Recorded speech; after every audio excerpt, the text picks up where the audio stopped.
গল্পের নাম শেষ বিকেলের ভালোবাসা। কলমে তানিশা আহমেদ। গল্পের শেষ পর্ব। অভিমানে গলা ধরে আসলো রুমাইসার। বলার মতো কোনো জবাব ওর কাছে নেই। ইহান ঝড়ের বেগে সবকিছু নিয়ে বাইরে চলে গেল। ইহানের যাওয়ার পর রুমাইসা বিছানার উপর লম্বা হয়ে শুয়ে রইল, দৃষ্টি উপরের দিকে চলা ফ্যানটার দিকে। চোখ বেয়ে পানি পড়ছে ঠিকই, কিন্তু কোথাও যেন কষ্ট অনুভব হচ্ছে না। কারণ ওর মনে হচ্ছে শুধু ওই না, ইহানও অনেক বড় ধোঁকা খেয়েছে রুহির কাছে। কিছুক্ষণ ভেবেই ও তাড়াতাড়ি ফোনটা হাতে নিল। আজ কিছু প্রমাণের পালা। দ্রুত ফেসবুক আইডিতে লগ ইন করে একভাবে রুহির আইডিটা খুঁজে পেল। কিন্তু আশা ভঙ্গ হলো, আইডিতে লক লাগানো। 30 মিনিটের তিক্ত প্রহর কাটার পর রুহি ফ্রেন্ড রিকোয়েস্ট অ্যাকসেপ্ট করল। সাথে সাথে রুহির দিক থেকে মেসেজ আসলো। কিন্তু এখন মেসেজ বড় কথা না। রুমাইসা তাড়াতাড়ি ওর প্রোফাইল চেক করল। কিছুটা নিচে নামতেই কাঙ্ক্ষিত ফল পেয়ে গেল। এখন শুধু বলার অপেক্ষা। রুমাইসা রুম থেকে বের হবে এমন সময় মেয়ে উঠে গেল ঘুম থেকে। রুমাইসার ভেতরটা ছটফট করছে, কখন বলবে, কিন্তু এদিকে ইহিতা কেউ ছাড়তে পারছে না। বাধ্য হয়ে মেয়েকে নিয়েই বসল। মাথায় প্রচণ্ড ভাবে ব্যাপারগুলো খেলছিল।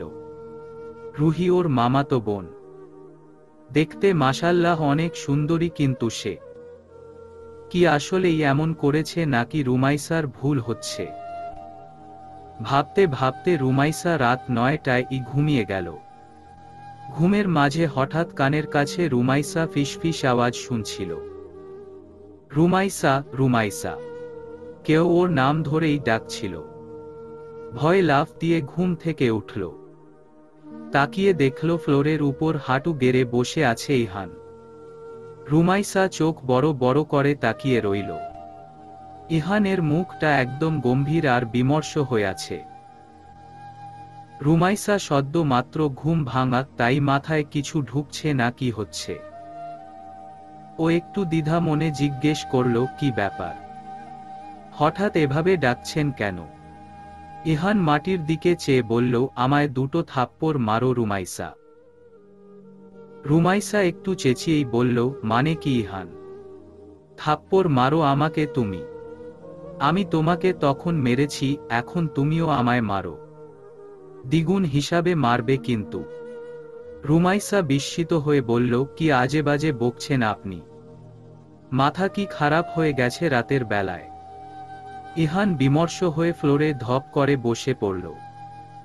রুমাইসা বিছানা থেকে নেমে ওর পাশে গিয়ে বসল। অনেক সময় দুজনের কোনো কথা নেই। ইহান রুমাইসার দিকে করুণ চোখে চেয়ে বলল, দেও না থাপ্পড় দুটো, আমি তোমাকে দিয়েছি না। রুমাইসা প্রচণ্ড মাত্রায় বিরক্ত হল। একটু রেগেই বলল, আপনার মাথা গেছে নাকি? এই রাতের বেলা আমার ঘুমটা ভাঙিয়েছেন আপনি এসব আউল ফাউল কথা বলতে। ইহান বাচ্চাদের মতো মুখটা করে বলল, থাপ্পড় মারলে ঘুম ভালো হবে। আর তুমি কেন নিজের উপর অত্যাচার সহ্য করবে? আমি রাগের মাথায় কত কি বলে ফেলছি, এটা আমার উচিত হয়নি। এখন শাস্তি দেও, তবেই শিক্ষা হবে। রুমাইসা রাগটাকে দমন করে বলল, সেটা সেই তখনই যদি দিতাম তবে আপনার শিক্ষা হতো। এখন দিলে গায়ে লাগবে না। ইহান অবাক হয়ে বলল, কেন লাগবে না? অপরাধ করার পর সাথে সাথে শাস্তি দিলে সেটা সব সময় মনে থাকে। তবে অনেক পরে অপরাধী যদি শাস্তিটা নিজেই চায়, তবে সেখানে শিক্ষা হয় না, বরং এক রকম যা করতে বলেছি তাই করেছে এমনটা ভাবা হয়। ইহান আবার বসে রইল মুখ ভার করে। রুমাইসার কাঁচা ঘুমটা ভাঙায় একটু বিরক্ত লাগছে। তবে থাপ্পড়ের কথা মনে করেও রাগ লাগছে। এরই মাঝে ইহান হুট করে বলে বসল, রুমাইসা ডায়েরিটা হয়তো পড়েছ। আমি চাইনি আমার অতীত তোমার সামনে এভাবে আসুক। সম্পর্কটা স্বাভাবিক থাকলে আমি বহু আগেই সবটা বলে দিতাম।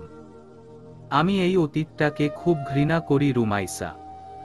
তাছাড়া তুমি জানো কিনা জানি না, গত কয়দিন ধরে আমি ঘুমাই না, খাই না ঠিক মতো, সিগারেট এর উপর থাকি। কারণ সেদিন আমার অতীত সশরীরে আমার কাছে এসে দাঁড়িয়েছে তার বর্তমান নিয়ে। আমি তাকে ভুলে গিয়েছিলাম, কিন্তু সে আবার আমার অতীত মনে করিয়ে দিয়ে গেছে। যাওয়ার আগে সে নিজেই প্রশ্ন করেছে আমি কি তাকে ভালোবাসি। সহসা জবাব দিতে পারিনি। তবে এই একটা প্রশ্ন দিনকে দিন আমার মন, আমার মস্তিষ্ককে খেয়ে যাচ্ছে। আমি তো আসলেই কোনো দিন কারো সাথে সম্পর্কে জোড়াতে চাইনি। ভাইয়াকে নিচু করতে তোমাকে বিয়ে করেছিলাম। তোমার সবকিছুই জানতাম আমি অনেক আগে থেকে। ভাই যে অভিনয় করেছে সেটাও জানতাম আমি। ভেবেছিলাম তোমাকে সত্যিটা বলবো, কিন্তু কেন যেন তোমার সাথে দেখা হয়নি, বেবি হওয়ার পর খুঁজে পাইনি। কথায় আছে না, মন থেকে কিছু চাইলে সেটা রব তাকে আমাদের সামনে আনবেই। সেটাই হয়েছে। তোমাকে বিয়ে করার ডিসিশন নিতে অনেক সময় লাগিয়েছি।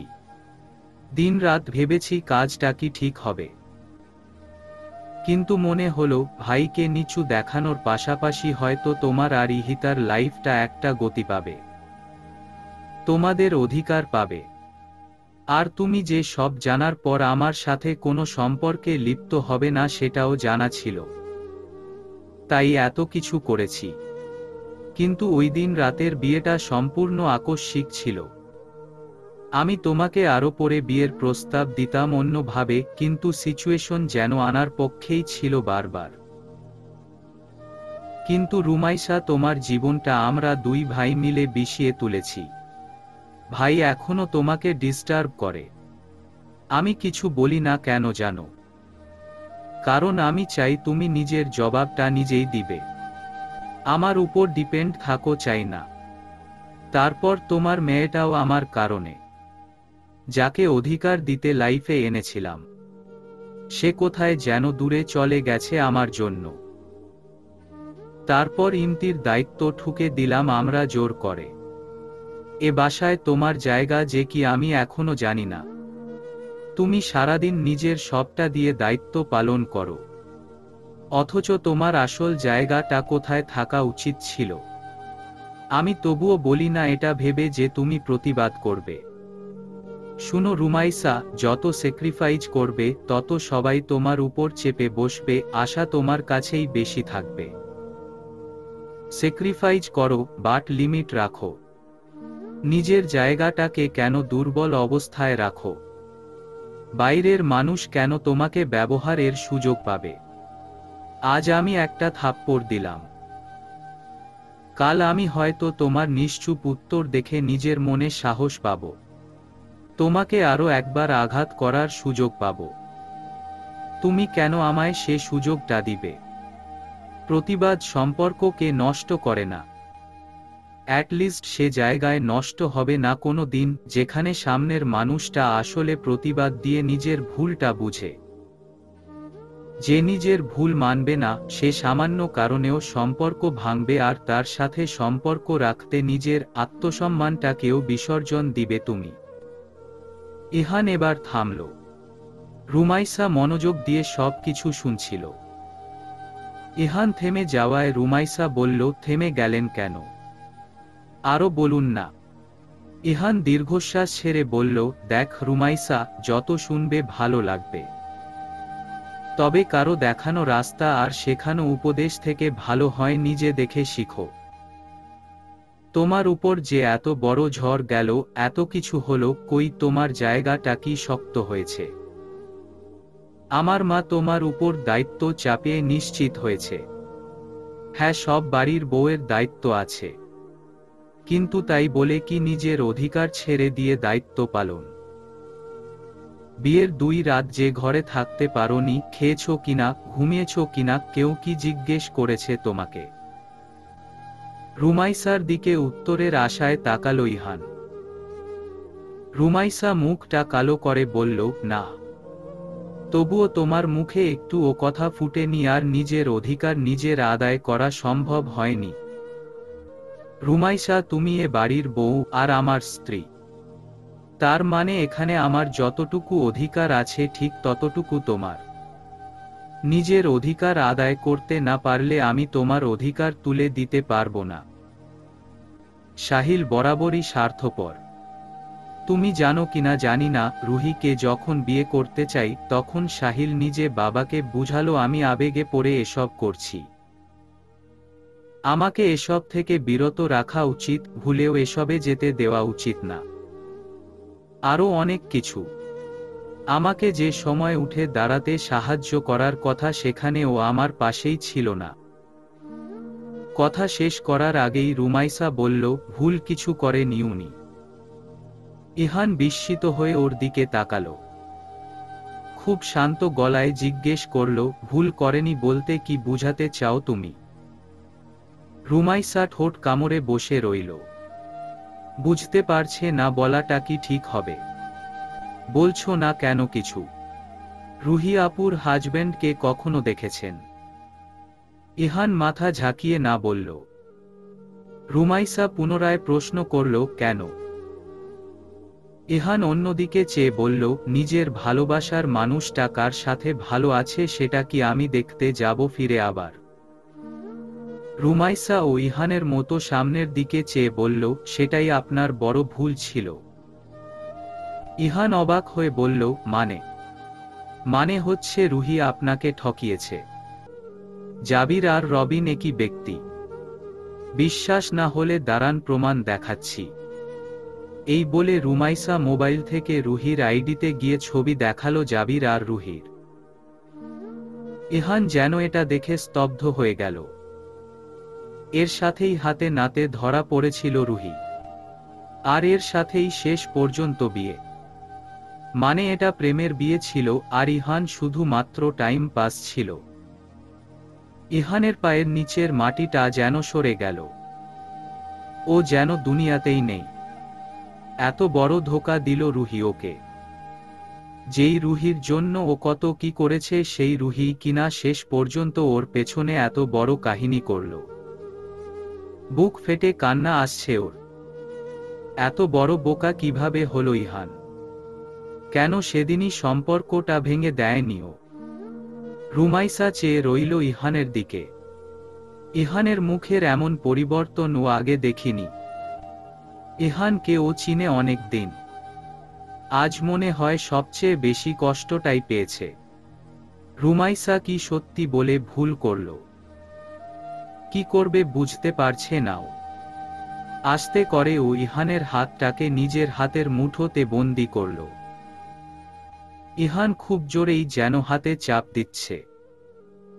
ইহান রুমাইসা দুজনেই ব্যথা পাচ্ছে, কিন্তু কেউ কারো হাত সরিয়ে নিচ্ছে না।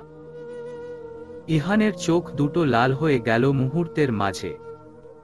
সত্যিটা সহ্য করা কতটা কঠিন সেটা রুমাইসা জানে। ভাগ্যের কি খেলা, ইহান ও একই ধোঁকার শিকার প্রিয় মানুষের কাছে। জীবন বড্ড আজব লীলা খেলা। কোন নিয়তির টানে আবার দুজন মানুষ একই সম্পর্কে বাধা পড়ল, আবার দুজনেই প্রথম দুজনকে সত্যির মুখোমুখি করালো। ইহান বহু বছর পরে হলেও সত্যিটা জানার সুযোগ পেয়েছে। কথায় আছে না, সত্যি কোনো দিন চেপে থাকে না। ঠিক সেটা রুহির বেলায়ও হলো। ওর সত্যিটা অবশেষে ইহান জানতে পারল। রুমাইসা ভেবেছিল ইহান অনেক কষ্ট পেয়েছে। কিন্তু ইহান নিজে থেকেই বলল, রুমাইসা, যদি আমি এখনো ওকে পাগলের মতো ভালোবাসতাম তবে হয়তো ভেঙে পড়তাম, ঠিক তখনের মতো যখন ও ধরা পড়েছিল। কিন্তু না, ওর জন্য আমার অনুভূতিটা মিশে গিয়েছিল অনেকটাই। তাই আজ ওর সত্যিটা জানার পর বুকের উপর থেকে একটা বড় বোঝা নেমে গেল। রুমাইসা কৌতূহল চোখে প্রশ্ন করল, বোঝা? কিসের বোঝা?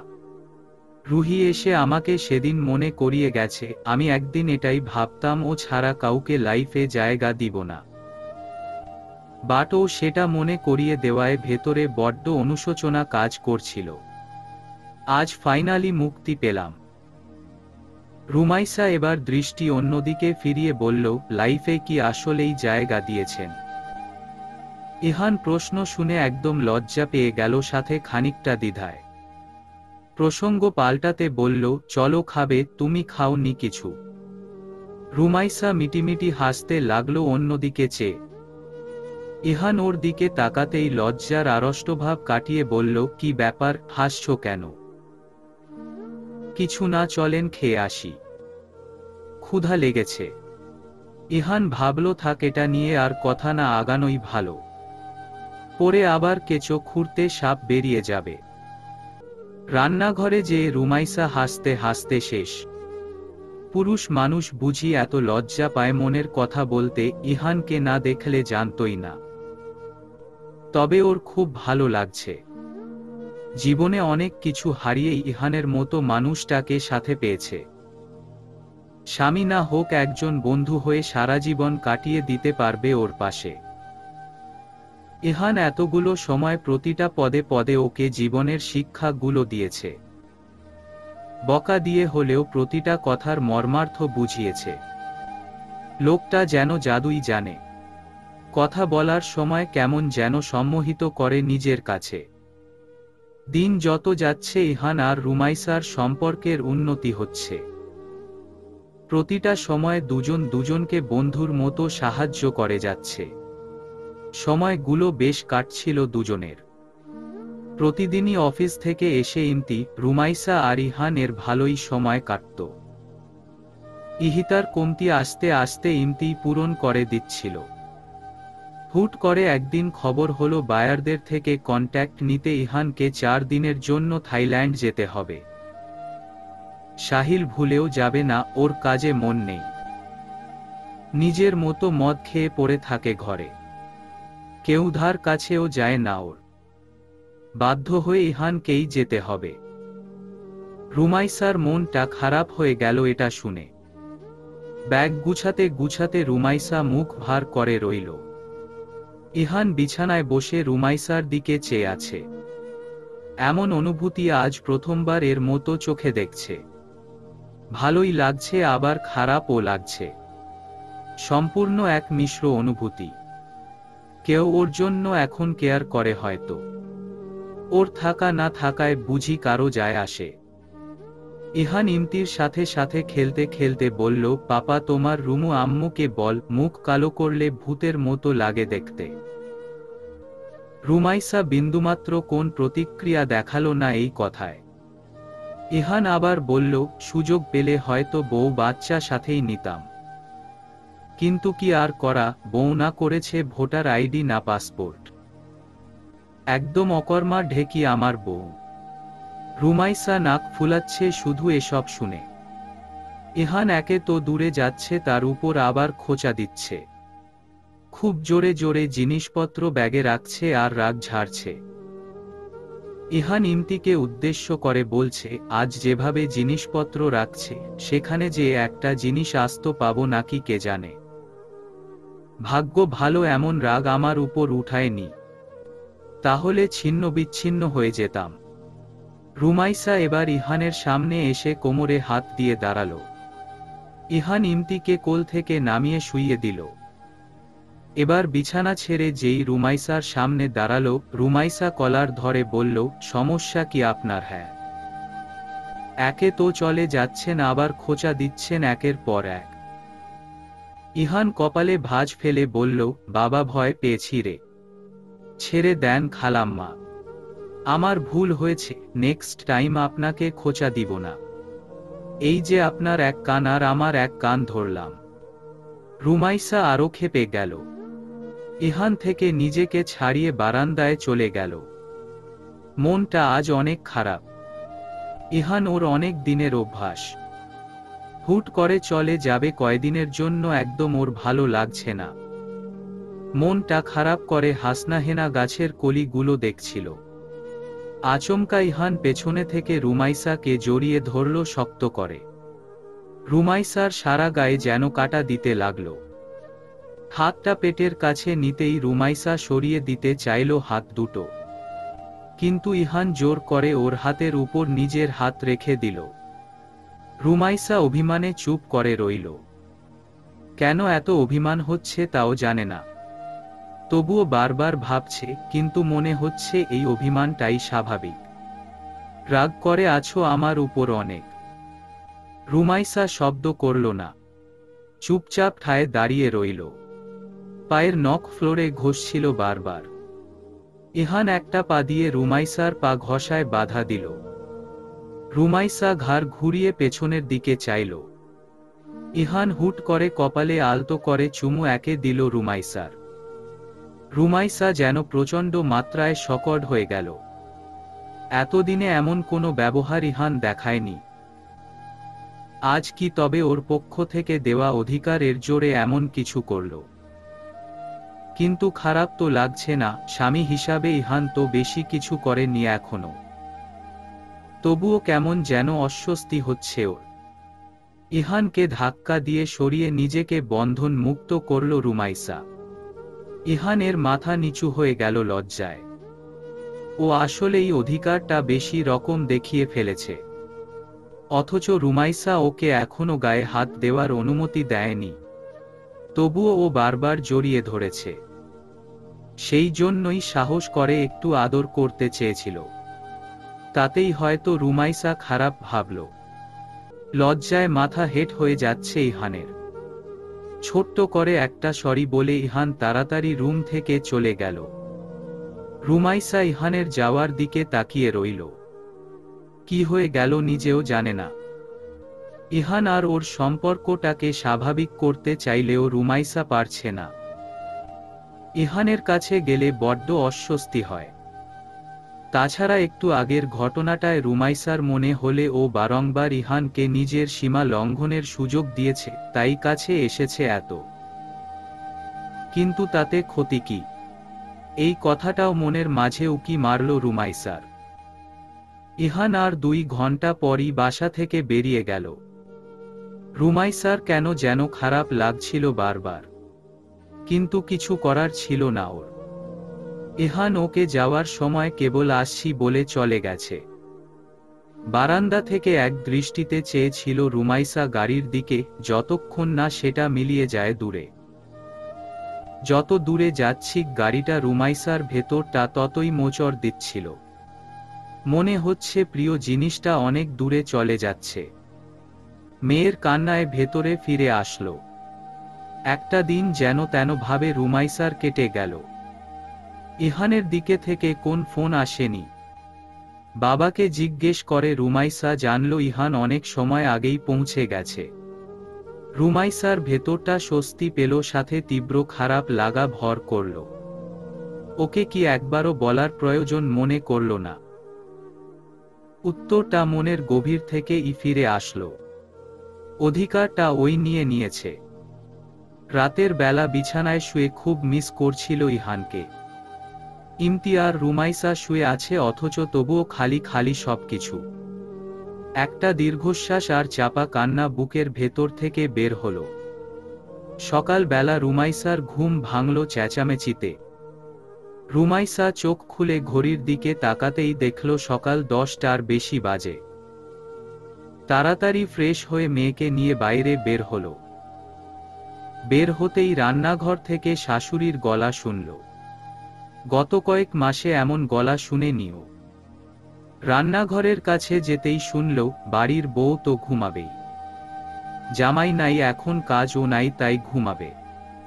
তুই কি বসে থাকবি? তোকে কি আমি মাসে এমনেই টাকা দেই নাকি? হ্যাঁ, সকালে উঠে কাজ করবি, তা না খেয়ে খেয়ে শরীরে তেল জমেছে, তাই না? মিলি একটু প্রতিবাদ করে বলল, ভাবি তো ডেইলি সব করে, আমি বাবুরে রাখি। আজকা আমার শরীর দা ভালা না, তাই একটু দেরিতে উঠছি আর কি। নাসিমা বেগম চেঁচিয়ে বলল, হ্যাঁ সব ঘুমায় থাক। আমার মেয়েটা আজ কয়দিন শ্বশুর বাড়ি। আমার মেয়ে থাকলে মেয়েই সকালে নাস্তা বানায় খাওয়াইতো। কথায় আছে না, যতই আপন ভাবো পর পরই থাকবো। আমার সংসার আমারই দেখতে হইব আর কি। কার আশায় ফালায় রাখুম। জামাই দেখাইতে কাম করত, এখন আবার নবাবজাদি হইছে। আমার আর কি, আমার জিনিস কষ্ট হইলেও দেখতে হবে। রুমাইসার প্রচণ্ড রাগ উঠে গেল। এর আগে ঠিক এসব বলেই ওর মেয়েকে মারল, আজ আবার নিজের আসল রূপে চলে এসেছে। রাগ দমন করতে না পেরেই রুমাইসা বলল, হ্যাঁ আম্মা কথা সত্যি বলেছেন, পরপরই হয়, আপন আর হয় না। আবার কিছু মানুষ অভিনয় করে নিজের পাপ ঢাকতে বসে ঠিকই, কিন্তু সময় মতো আসল রূপ দেখিয়ে দেয়। নাসিমা বেগম এটা শুনে হতবাক হয়ে গেল। রুমাইসার মুখে এসব কথা শুনে ওনার কানকে বিশ্বাসই করতে পারছে না একদম। রাগটা ওনার মাথায় চড়ে গেল। রুমাইসা ভেতরে ঢুকে মিলির কাছে মেয়েকে দিয়ে বলল, ওকে নিয়ে বাইরে নিয়ে যান। আবার কোন রাগে মেয়েকে চুলায় ফেলে দিবে কে জানে। একটা হারিয়েছি, এটাও যাবে। মিলি ইমতিকে কোলে নিয়ে বের হয়ে গেল। নাসিমা বেগম চেঁচিয়ে বলল, তুমি আমায় খোটা দিচ্ছ। আম্মা আপনাকে খোটা কেন দিব? আপনি যা বললেন সেই কথাই আপনাকে ফিরিয়ে দিলাম। মানে? নাসিমা বেগমের কণ্ঠে কৌতূহল। আমি একদিন লেট করেছি আর মিলিও করেছে, তাতেই আপনার মাথা খারাপ? কথা তো কম শুনালেন না। আমার জামাই জানে আমি কেমন। অভিনয় জিনিসটা আমার মাঝে নেই, আমার স্বামী জানে। তবে আপনার ছেলে আমাকে বারবার বলেছিল আমার মাকে আমি চিনি। এইসব ভং কেবল 2 দিনের, তারপর আসল রূপ দেখবা। আমি শুনিনি, ভেবেছি রাগে এমন করছে। কথা কিন্তু ভুল বলেনি সে। আজ লেট করলাম আর তাতেই আপনি আমাকে যাচ্ছে তাই শোনাচ্ছেন। কই ইহান থাকতে দেরি হলে তো শোনাতেন না। নাসিমা বেগম কাচুমাচু হয়ে দাঁড়িয়ে রইল। রুমাইসা আবার বলল, আম্মা আপনি আমাকে মেয়ে ভাবেন কিনা আমি জানি না, বাট আমি আপনাকে মায়ের মতোই দেখি। এই ফেরেশতা না। ভুল আমারও হয়, তাই বলে এসব বলবেন কেন? যেমন চলছিল তা কি খারাপ চলছিল? আমি আপনার সংসারের দায়িত্ব চাইনি, বরং আপনি দিয়েছেন। নিতে চাইলে আমি ঘর থেকে চাবি এনে দেই। নাসিমা বেগম উত্তর দেওয়ার আগেই বাইরে থেকে চেঁচামেচির আওয়াজ আসলো। রুমাইসা শাশুড়ির দিকে চাইল আর শাশুড়ি রুমাইসার দিকে। দুজনেই দ্রুত হেঁটে বাইরে যেয়ে দেখল সাহিল মদের বোতল থেকে মদ ইমতির গায়ে ঢালছে। ইমতি কান্না করছে অনেক। মিলিকে এক চড় মেরে ধাক্কা দিয়ে সাহিল ফেলে দিয়েছে, আর বাচ্চাটাকে নিজের কোলে নিয়ে নিয়েছে। সাহিল চেঁচিয়ে ইমতিকে বলল, তোর কারণে সব গেছে আমার, তোকে মেরে ফেলব। রুমাইসা আর নাসিমা বেগম বাধা দিতে আসলো। অভি রুমাইসার দিকে চেয়ে খুব বাজে ভাষায় গালি দিয়ে বলল, এটাকে মারলে আজকে তোকে নিয়ে রুমে যাব। ইহানটা গিয়েছে সাথে, এটাকেও পাঠাবো আমি। তারপর তুই সারাদিন সুখ দিবি আমাকে। নাসিমা বেগম বারবার বাধা দিচ্ছিল সাহিলকে। সাহিল কথা তো শুনছিলই না, উল্টা নাসিমা বেগমকে বলল, তুই আমার সব নষ্ট করেছিস, তোকে আগে আগুনে পুড়িয়ে মারব। নাসিমা বেগম ভয়ে আঁতকে উঠল ছেলের কথা শুনে। রুমাইসা সাহিলের কাছ থেকে মেয়েকে কেড়ে নিতে চাইছে, আর সাহিলা 2 হাত দিয়ে ধরে আছে। সারা বাড়ি ইমতির কান্নার আওয়াজে ভারী হয়ে উঠল। সাহিলের নখের দাগ বসে গেল ইমতির পেটে। রুমাইসা উপায় না পেয়ে রান্নাঘর থেকে ঝাড়ু এনে সাহিলকে মারতে লাগল। সাহিল মার প্রতিহিত করতে যাবে, তখন রুমাইসা চেঁচিয়ে বলল, মিলি ইমতিকে কোলে নেও, আমি দেখছি ওকে।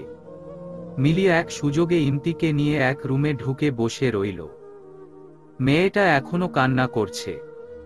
সাহিল ঝাড়ুটা টেনে ধরে ফেলে দিল রুমাইসার হাত থেকে। উল্টো রুমাইসার চুলের মুঠি ধরে বলল, খুব তেজ তোর, আজ তোর তেজ ভাঙব। নাসিমা বেগমের মুখটা রক্তশূন্য হয়ে গেল এ কথা শুনে। রুমাইসার মাথায় প্রচণ্ড ব্যথা পাচ্ছে। এত জোরে সাহিল চুল টেনে ধরেছে, সহ্য করতে পারছে না। নাসিমা বেগম এসব গালিগালাজ আর কথা শুনে কেমন যেন হয়ে যাচ্ছে। জোরে জোরে শ্বাস নিচ্ছে আর কিছু বলতে চাইছে। রুমাইসা শাশুড়ির দিকে তাকালো। শাশুড়ি স্ট্রোক করছে দেখেই বোঝা যাচ্ছে। রুমাইসা সাহিলকে আকুতি মিনতি করে বলছে, দয়া করে ছেড়ে দেও আমাকে, আম্মা স্ট্রোক করছে। ততক্ষণে সুস্থ নাসিমা বেগম মাটিতে পড়ে ছটফট করছে। সাহিল রুমাইসা এক রকম টেনেই নাসিমা বেগমের শরীরের উপর দিয়েই রুমাইসাকে টেনে নিয়ে যাচ্ছিল সাহিল। রুমাইসাকে টেনে হিচড়ে নিয়ে যাচ্ছে। এর মাঝে দরজার বাইরে অনেক মানুষের চিৎকার চেঁচামেচি শোনা যাচ্ছে। আশেপাশের উপরে নিচের সবাই চলে এসেছে ওদের চিৎকার শুনে।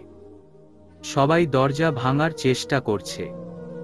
সাহিল রুমাইসাকে টানছে আর গালিগালাজ করছে। মিলি বাচ্চাকে নিয়ে রুমের ভেতর ভয় কাঁপছে। এমন দৃশ্য আগে কোনো দিন চোখে দেখিনি। টিভি সিনেমায় এমন দৃশ্য দেখেছে, কিন্তু একজন নেশাখোর যে কেমন করতে পারে আজ স্বচক্ষে সেটা দেখছে। সাহিল মিলির রুমটা ক্রস করে সামনে আগাতেই মিলি এক দৌড়ে রুম থেকে বের হয়ে মেইন গেট খুলে দিল।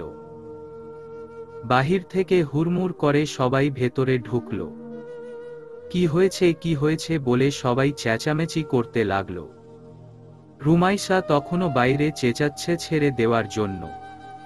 আর এক পা আগালেই রুমের ভেতর ঢুকিয়ে ফেলবে সাহিল। রুমাইসা হাত জোর করে সবার কাছে বিনতি করছে সাহায্য করতে।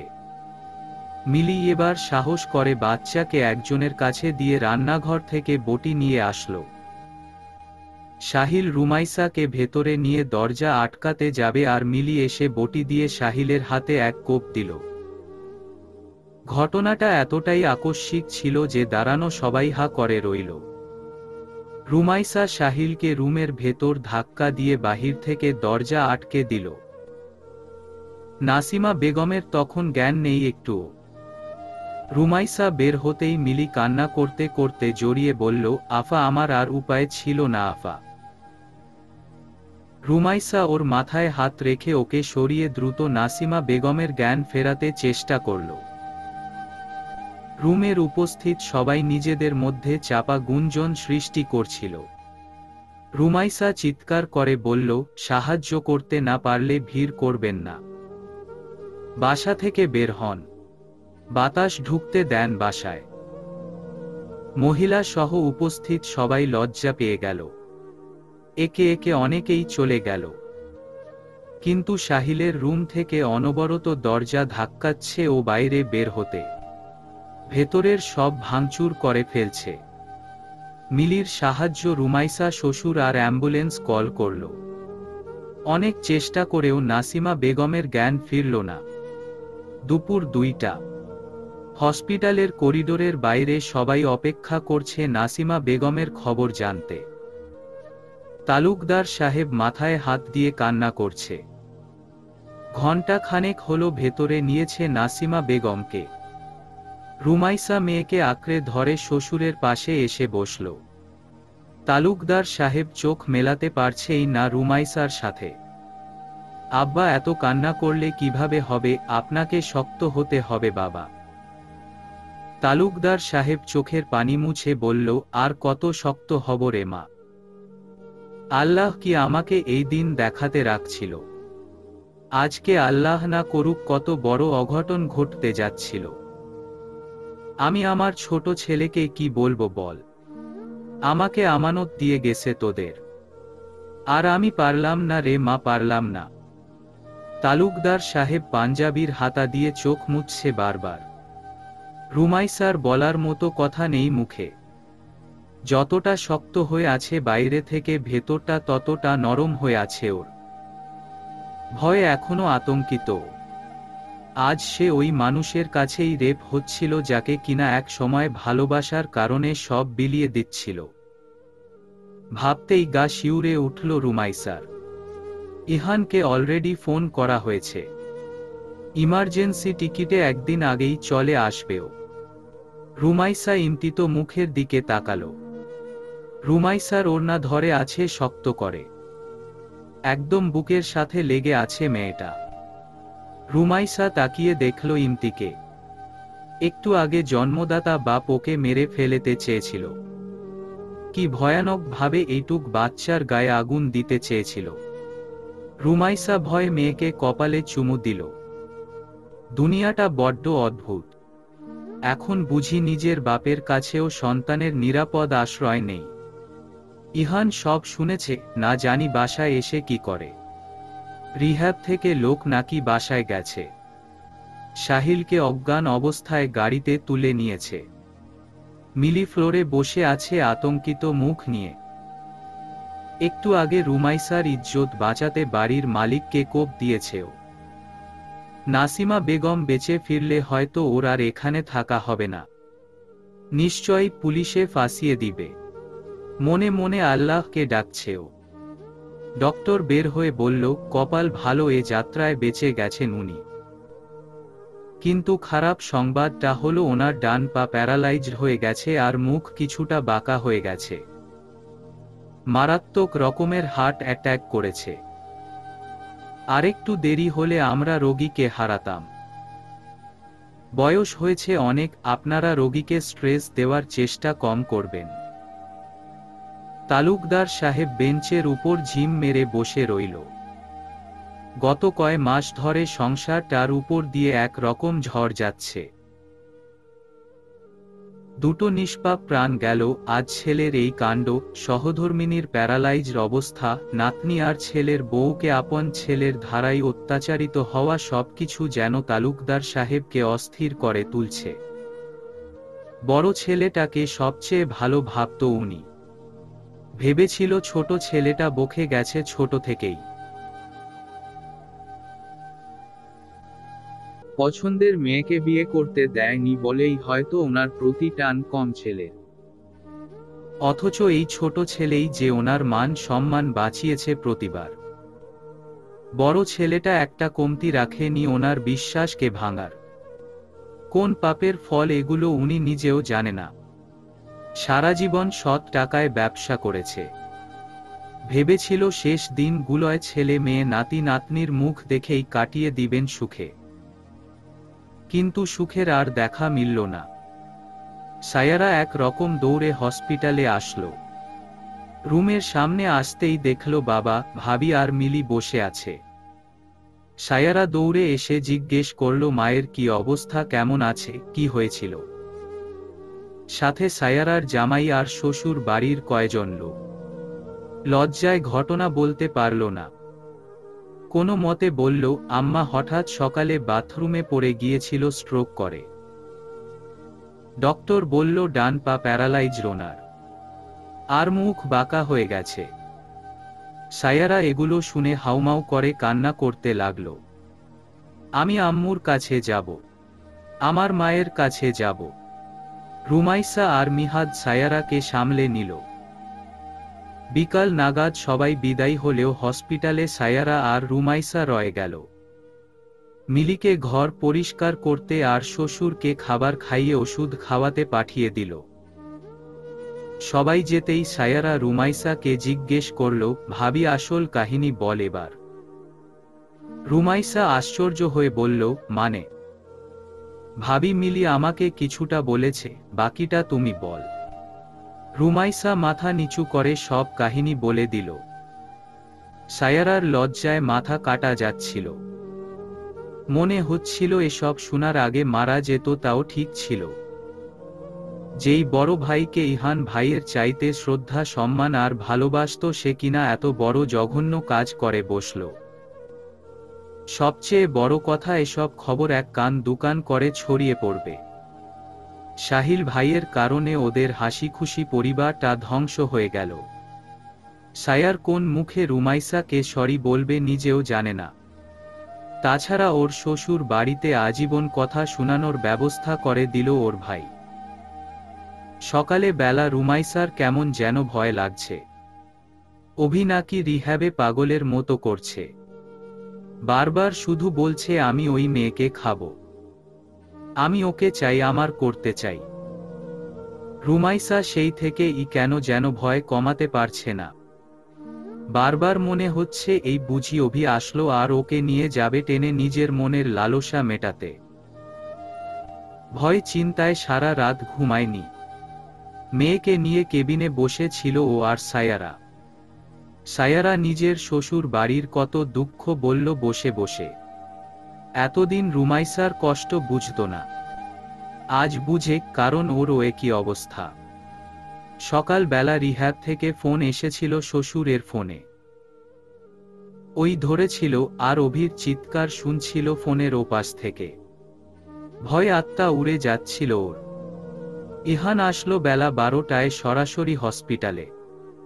রুমাইসা মেয়েকে নিয়ে বাসায় যাবে তখনই গেটে দেখা হলো ইহানের সাথে। ইহানকে দেখেই দৌড়ে যেয়ে জড়িয়ে ধরল রুমাইসা। এতক্ষণ পর মন খুলে কান্না করার ও সুযোগ পেল যেন। ইহান জানে সারাটা রাস্তা ও কিভাবে পাড়ি দিয়েছে। রুমাইসা, বাচ্চা আর মায়ের ভয়ে ওর দম আটকে আসছিল। রুমাইসাকে দেখে ভেতরে শান্তি লাগছে। শক্ত করে বুকের সাথে মিশিয়ে নিতে চাইল, কিন্তু রুমাইসার হাতে বাবু ছিল। ইহান এক হাতে বাবুকে কোলে নিয়ে রুমাইসাকে আরেক হাতে বুকের সাথে মিশিয়ে নিল। দুজনের কপালেই চুমু একে দিল। রুমাইসা শক্ত করে ধরে বলল, এতক্ষণ পর আমার আত্মা ফিরে পেলাম। জানেন না এত ভয় ছিলাম। আমাকে একা ছেড়ে কোথাও যাবেন না প্লিজ। ইহান আরো শক্ত করে ধরে বলল, আজকের পর আর না। আমার কলিজা ছিঁড়ে নিতে চাইল ভাই, আমি ভাইকে ছাড়ব না। রুমাইসা কান্না করে দিল। সপ্তাহ খানেকের মাঝে নাসিমা বেগমকে বাসায় আনা হলো। উনি কথা বলতে পারেন, তবে কষ্ট হয়। হাঁটা চলায় অনেক কষ্ট হয়ে যায়। রুমাইসা আর মিলি সাহায্য করে। কারো সাথে কথা বলে না, চুপচাপ বিছানায় পড়ে থাকে। তালুকদার সাহেব একদম চুপসে গেছে। সারাদিনই মসজিদে থাকে আর প্রয়োজনে বাড়িতে আসে। রাতের বেলা রুমাইসা বসে আছে বেলকনিতে। আজকে খুব সুন্দর বাতাস আর হাসনাহেনার ঘ্রাণে পুরো বাড়ি মৌ মৌ করছে। এমন সময় ইহান আসলো সেখানে। এক সপ্তাহ পর আজ ইহান তাড়াতাড়ি অফিস থেকে ফিরল। রুমাইসা দোলনার এক কোণে বসে আরেক কোণ ইহানের বসার জন্য ছেড়ে দিল। ইহান বসে অন্যদিকে চেয়ে আছে। এত সুন্দর পরিবেশে যেন নীরবতাটাই সবচেয়ে মানানসই। বেশ খানিকটা সময় চুপ থেকে ইহান বলল, সেদিনের জন্য দুঃখিত। আমি সেদিন তোমার পারমিশন ছাড়াই কপালে চুমু নিয়েছি। রুমাইসা একটা দীর্ঘশ্বাস ছাড়ল সেদিনের জন্য। আবারও নীরবতা। তবে ইহানের ইচ্ছে করছে মন খুলে কথা বলতে। রুমাইসা দোলনা ঝোলাতে ঝোলাতে বলল, আচ্ছা ইহান, একজন পুরুষের কাছে শারীরিক সম্পর্কের বাইরে কি কোন সম্পর্ক থাকে না? ইহান অবাক হয়ে বলল, মানে? হঠাৎ প্রশ্ন। উত্তর দেন না, তারপর না হয় বলবো। থাকবে না কেন? শুধু শারীরিক সম্পর্কে যদি দুনিয়ার বাকি সম্পর্ক হতো তাহলে প্রতিটা মানুষ একজন আরেকজনের প্রতি আকৃষ্ট হয়ে যেত। এই দুনিয়ায় বিশ্বাস, ভালোবাসা, ভরসা থাকতো না। রুমাইসা আবার প্রশ্ন করল, আসলেই কি এগুলো আছে আজকাল? আপনার ভাই এত বছর সংসার করল, অথচ তার আড়ালে আমার সাথে সম্পর্ক গড়ালো। তাতেই ক্ষান্ত নয়, সে আবার তৃষার মৃত্যুর পর আমাকে চায়। তাও শারীরিক সম্পর্কে যেতে আর কিছু না। তাহলে আপনার তারপরও মনে হয় এমন কিছু আছে? তোমার প্রশ্ন অযৌক্তিক কিছু নয়। তবে এই যে আমার বাবা বলো, তোমার ফুপু ফুপা বলো, এদের বিয়ের আজ কত বছর পার হলো, অথচ এরা আড়ালে কয়জন বিয়ে করে ফেলেছে বউ রেখে। এদের দেখলি কি আসলেই শারীরিক সম্পর্কটাকেই মূল মনে হয় তোমার? রুমাইসা মাথা ঝাঁকালো। না, সেটা ঠিক, তবে আগের দিনের কথা ছাড়ুন। বর্তমানে এসব অহরহ কি ঘটছে না? শুনো রুমাইসা, এই পৃথিবীতে সবাই অনুভূতিতে তৈরি একজন মানুষ। আমাদের সবকিছুর প্রয়োজন আছে। তুমি খুঁজে দেখো, এই বর্তমান যুগেও অনেক পুরুষ একজিন অবধ, খোরাক কিংবা বধিরকে নিয়ে দিব্যি সংসার করছে। আবার একজন বড়লোকের সংসার আর গরিবের সংসার দেখো। বড়লোকদের অর্থবিত্তের অভাব নেই, কিন্তু অভাব আছে সুখ শান্তির। গরিবের কিন্তু সারাদিন ঝগড়া করেও দিন শেষে তার পরিবারের মুখে হাসি ফুটাতে চায়। তাদের অল্পতেই সন্তুষ্টি। বড়লোকের আছে বলেই ওরা আরো চায়। এই জগতে তুমি হাজার রকম পুরুষ পাবে। তুমি কি বলতে পারবে যে এই সমাজের সব পুরুষই শারীরিক সম্পর্কের শেষে বউকে ছেড়ে দেয়? তা অবশ্যই ভুল যদি ভাবো তুমি এটাই সত্যি। শারীরিক সম্পর্ক ক্ষণস্থায়ী সুখ, আর বাকিটা হচ্ছে চিরস্থায়ী। এই যে আমি একজন পুরুষ, আমার কি চাহিদা নেই? অবশ্যই আছে, কারণ আমিও মানুষ। তবে আমি স্বামী কিংবা ছেলে বলেই সেটা জোর করে আদায় করে নিব কেন? স্বামী স্ত্রী দুজনের সম্মতিতে যেখানে সম্পর্ক হয় সেটা চিরস্থায়ী হয়, সেখানে একজন আরেকজনকে বুঝে। সম্পর্কটা একটা পর্যায়ে যেতে পারে। জোর করে কোন সম্পর্কতে বাধা যায় না। সেখানে কেবল তীব্র আর্তনাদ আর কিছু না বলা কথা তিক্ততার সাথে দুজনের মাঝে বসে যায়। রুমাইসা ইহানের শেষ কথায় বড্ড দ্বিধায় পড়ল। ইহানও তবে ওর কাছে চায়। রুমাইসার এটা ভাবতেই মনের ভেতর তিক্ততা চলে আসলো। কিন্তু কথাটা যে রুমাইসা বুঝতে ভুল করল সেটা না এ পক্ষ জানল না ওই পক্ষ। রুমাইসার দিনগুলো খুব ব্যস্ততার সাথে কাটছিল। শাশুড়ির সেবা, ঘরের কাজ, বাচ্চার দেখাশোনা। কিন্তু সবকিছুর মাঝে যে ও নিজের আর ইহানের মাঝে বিশাল দূরত্ব তৈরি করে ফেলছে সেটা ও একদমই বুঝতে পারত না। সারাদিন কাজ শেষে ইহান আর রুমাইসা দুজনেই ক্লান্ত থাকত। ইহান তবুও চাইতো রাতে অত্যন্ত দুজন একটু গল্প করে কাটাবে কিছু সময়। কিন্তু রুমাইসা এই সময়টা ওকে মোটেও দিত না। রুমে এসেই বিছানায় গা এলিয়ে ঘুমিয়ে যেত। সকাল হলে আবার নাস্তা বানাতে চলে যেত। প্রায় সময় তো ডাইনিং এও একটা বার দেখা পেত না ইহান রুমাইসার। ইহান প্রচণ্ড ভুগছিল এ ব্যাপারগুলো নিয়ে। বিছানায় হেলান দিয়ে শুয়ে আছে, কিন্তু ক্রমেই ওকে সবকিছু খুব ভাবাচ্ছে। ওর মাথায় হাজার ধরনের কারণ আসছিল এগুলোর জন্য। শেষ পর্যন্ত মনে হলো যে রুমাইসা হয়তো ওর থেকে দূরেই থাকতে চায়। ইহান দীর্ঘশ্বাস ফেলল একটা। ভালোবাসাটাকে আরো একবার নিঃস্বার্থভাবে বিলিয়ে দিয়েও আবার ওর কাছে না পাওয়া রয়ে গেল। মন খারাপ হয়, ভেতরে প্রচণ্ড কষ্ট হয়। তবুও রুমাইসা ওর স্ত্রী মাত্র, আর কোন পরিস্থিতিতে বিয়ে হয়েছে সবটাই তো বুঝে ইহান। তাই নিজের অধিকারটাকে ছেড়ে দিল। মাসখানেক পর ইহান লক্ষ্য করল রুমাইসা ফোনে কারো সাথে কথা বলে বারান্দায় যে। প্রায় রাতেই দেখে বারান্দা থেকে ফিসফিস আওয়াজ আসে। কিন্তু ওদের মাঝের সম্পর্কটা ঠিক সে রকম নয় যে হুট করে জিজ্ঞেস করবে আর রুমাইসা উত্তর দিবে। ইহানের মনে সন্দেহ জাগে, কিন্তু সাথে সাথে আত্মবিশ্বাস।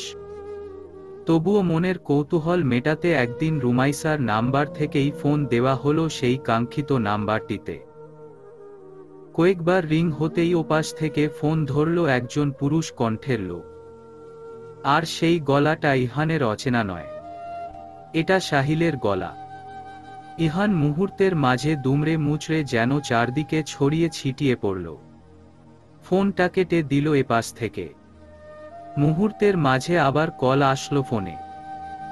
রুমাইসা সবেমাত্র রুমে এসেছে আর ইহানের হাতে ওর ফোন দেখে রুমাইসা ভ্রু কুঁচকে বলল, কে ফোন দিয়েছে ধরুন তো। ইহান ফ্যাকাশে কণ্ঠে বলল, সাহিল ভাই ফোন দিয়েছে। কথা বলো। মোবাইলটা বিছানায় রেখে ইহান দ্রুত পায়ে রুম ত্যাগ করল। রুমাইসার মুখটা লজ্জায় উজ্জ্বল হয়ে উঠল। কিন্তু মুখে কিছু বলল না রুমাইসা। কারণ জানে সময় এখন ঠিক না। রুমের ভেতর পায়চারি করছিল রুমাইসা আর ইহানের কথা ভাবছিল। সম্পর্ক জিনিসটাই বুঝি খুব নাজুক হয়। হালকা টোকা পড়লেই ভেঙে যায় কিংবা ফাটল ধরে। রুমাইসা জানে ইহান ঠিকই ওকে সন্দেহ করবে, করছে। করাটা অমূলক নয় মোটেও। তবে সত্যিটা কি ইহান জানার চেষ্টা করবে না একটুও? গত কয়দিন ধরেই সাহিল ওকে ফোন দিচ্ছে। রেব থেকে পালিয়ে বংশালের কোন জায়গায় যেন আছে। প্রতিদিন একই কথা, আমি তোমাকে চাই না, হয় ইহানকে মেরে ফেলব।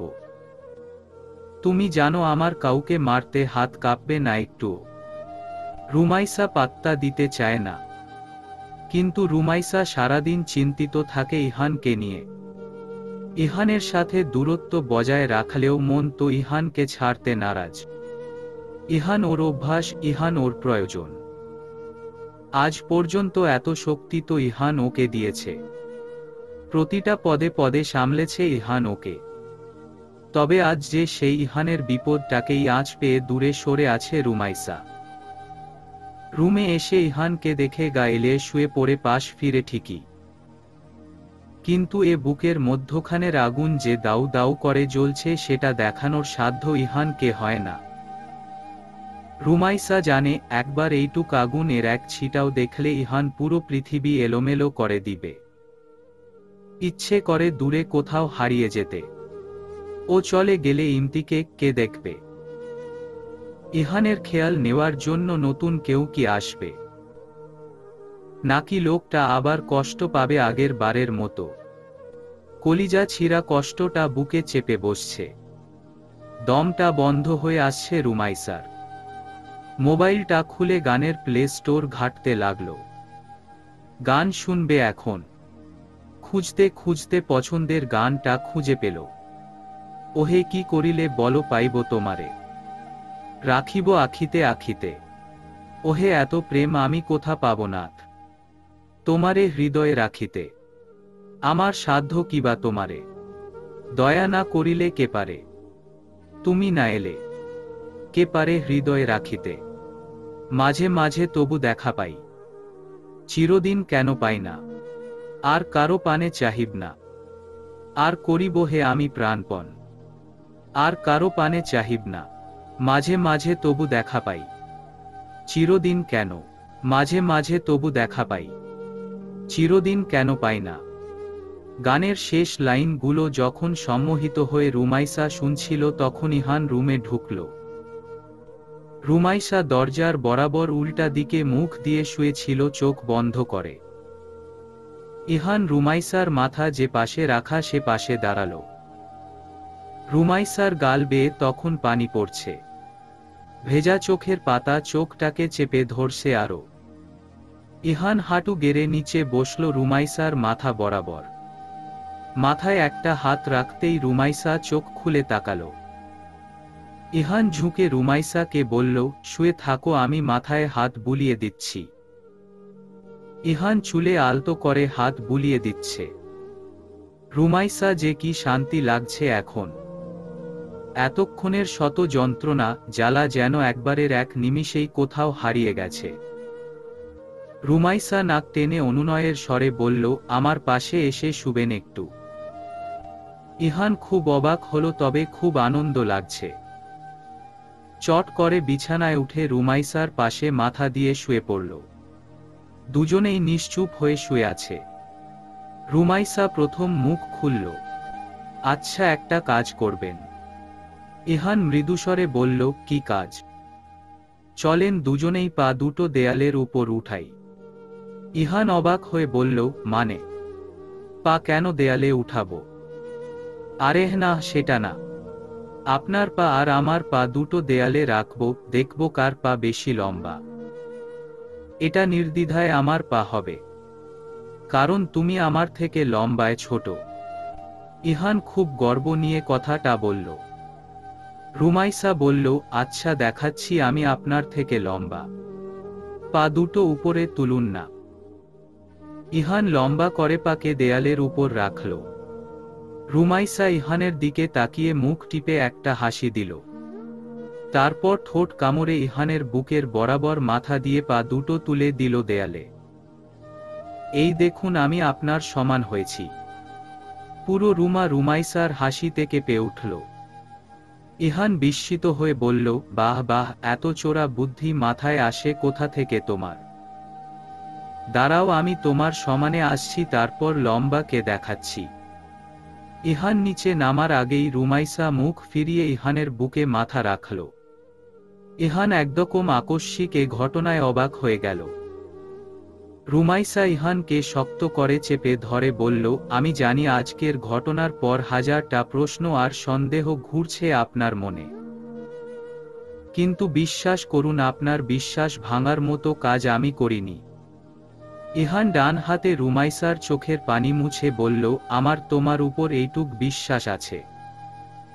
রুমাইসা মাথা তুলে বলল, সত্যি বিশ্বাস করে না আমাকে? ইহান রুমাইসা মাথাটা আবার বুকের সাথে শুইয়ে দিয়ে বলল, এতদিনে এইটুক চিনো ইহানকে? তবে তো তোমার আমার স্ত্রী হওয়াটাই বৃথা। জানেন খুব ভয় আর খারাপ লাগছিল।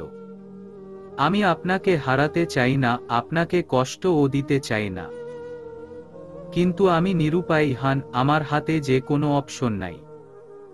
ইহান রুমাইসার হাতটা নিজের হাতে নিয়ে বলল, রুমাইসা তুমি তো নামাজ পড়, কুরআন পড়, তুমি তো আল্লাহকেও পূর্ণ বিশ্বাস কর তাই না? রুমাইসা অবাক হয়ে বলল, হ্যাঁ কেন? তাহলে আমাকে নিয়ে তোমার ভয় কেন? হ্যাঁ, দুশ্চিন্তা, কেয়ার, ভালোবাসা প্রতিটি মানুষের মাঝেই থাকে, কিন্তু তাই বলে এটা কেন ভুলে যাও আমাদের প্রতিটা জিনিসই ওই উপরের একজন ঠিক করে রেখেছে। আজ আমাকে কেউ ক্ষতি করুক বা যাই হোক, সেটা তো ওনার প্ল্যান করা। যেটা হবে সেটাকে কি আমরা যত যাই করি আটকাতে পারবো? রুমাইসা উৎকণ্ঠা জড়িত কণ্ঠে বলল, জানি সব ওনার হাতে, কিন্তু প্রিয় মানুষের জন্য মানুষ সবই করতে পারে তাই না? তার জন্য নিজেকে স্যাক্রিফাইস করাটা তো তেমন কিছু না। মানলাম তোমার কথাটা ঠিক, তবে তুমি স্যাক্রিফাইস করলে কি আমার কোনো ক্ষতি হবে না কখনো? নাকি আমি চির অমর? তা কি বলেছি? তবুও মানুষটার জন্য চিন্তা হয়। অস্বাভাবিক না এটা? তবে এটা মাথায় রাখো যে যেটা আমার ভাগ্যতে লিখা আছে তাই হবে, আর তোমাকেও সেটা মানতে হবে।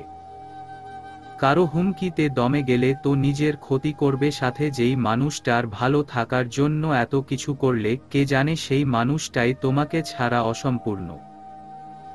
রুমাইসা ভাবতে থাকে, আরো গভীরভাবে চিন্তা করে। লোকটা এত সুন্দর করে সব বুঝে যায়, বুঝিয়ে দেয়।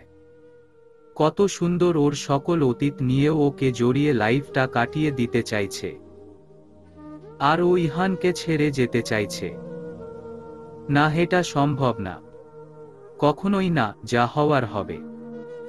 এমন সময় দরজায় নক হলো। রুমাইসা উঠে যেয়ে দরজা খুলে দেখল মিলি বাবুকে নিয়ে দাঁড়িয়ে আছে দরজায়। রুমাইসা মেয়েকে নিয়ে দরজাটা আটকে দিল। সময়টাকে একান্তভাবে কাটাতে চায়। রুমাইসা বাবুকে ইহান আর ওর মাঝে শুইয়ে আবার আগের মতো পা উঁচু করে দেয়ালে উঠিয়ে দিল। বাবু ও হাত পা নাড়িয়ে উপরে উঠাচ্ছিল বারবার। ইহিতা থাকলে আজ ওর থেকে একটু বড় হতো না ইহান। ইহান চুপ করে রইল। পুরনো স্মৃতিতে আবার দাগ লেগেছে। রুমাইসা ইহানকে আবার একই কথাই জিজ্ঞেস করল। এবার ইহান বাধ্য হয়ে উত্তর দিল, হুম। ইহান, আমি জানি না ভবিষ্যৎটা কেমন হবে বা কাল সকালে কি হবে, কিন্তু আমি এই ছোট জীবনটার ভবিষ্যৎটা সিকিউরড রাখতে চাই, যাতে ওকে কোন দিন কিছু নিয়ে খোঁটা দিতে পারে না। চিন্তা মুক্ত থাকো। আমার ভাতিজি তো, আমার মেয়ে তো।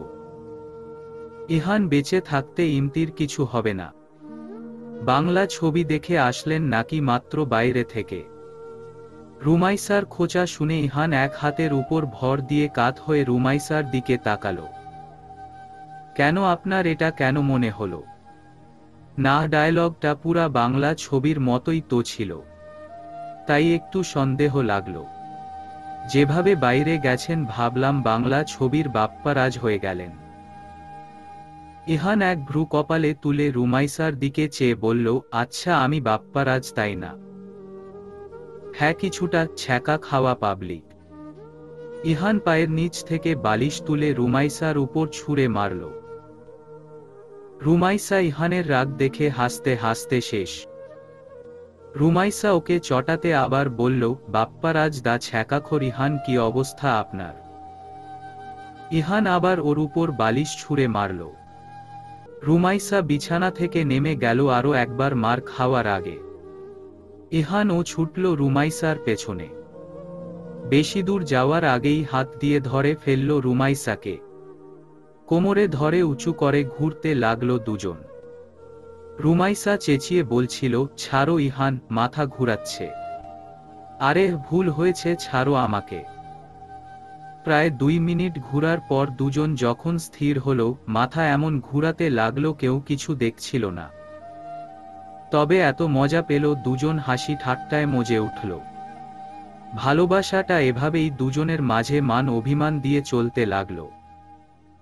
আপনার জীবনের খারাপ মুহূর্তে কিংবা প্রচণ্ড সমস্যায় যখন আপনি জর্জরিত, ঠিক তখন আপনার পাশে যদি কেউ ছায়ার মতো আপনার থাকে, তখন সমস্যা বা যন্ত্রণা যত বড়ই হোক না কেন, সেটার সাথে যুদ্ধ করা সহজ হয়। রুমাইসার পাশে ইহান ছিল বিয়ের পর সব সময় ছায়ার মতো। প্রতিটা সময় ইহান রুমাইসাকে মনের শক্তি দিয়েছে। খুব কম মানুষ এই সময়গুলোতে কারো সাহায্য নিয়ে আবার উঠে দাঁড়াতে পারে।